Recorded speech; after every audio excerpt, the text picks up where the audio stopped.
itong si Sir yung nanalo ng pa-free tattoo natin. Dahil nung nakaraan ay nag-iwan tayo ng sticker para sa pa-free tattoo.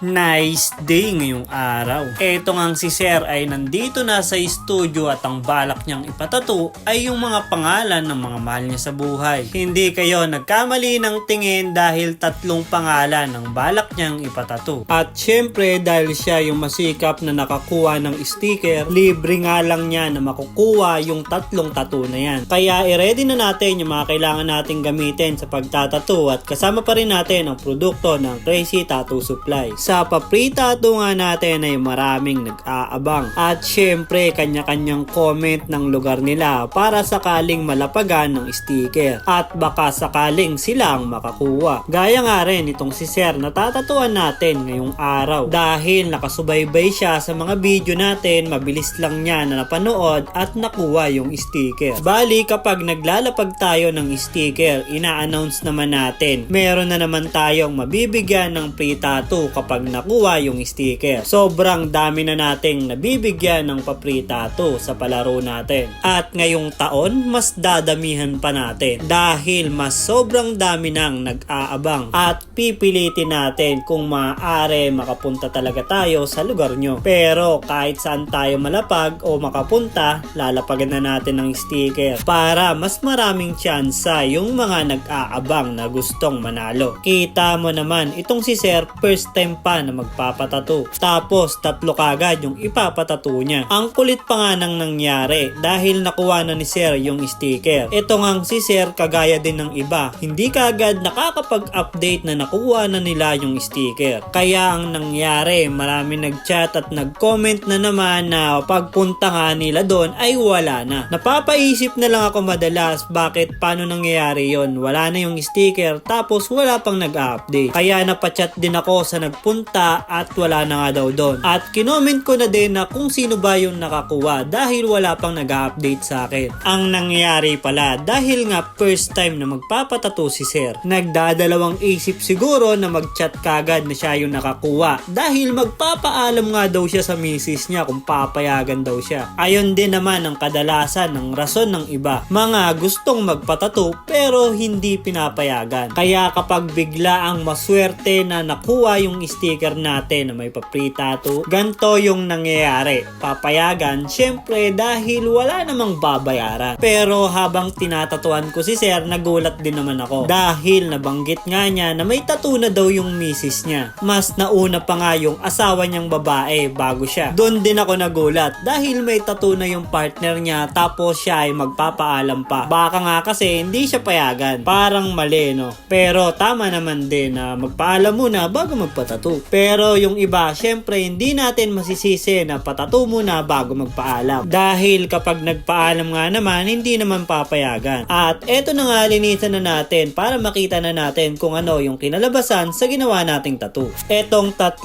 tattoo ng mga mahal niya sa buhay, nakuha lang niya ng libre dahil isa siya sa sumusubaybay at masikap na nakakuha ng sticker. Ikaw, tagasan ka ba?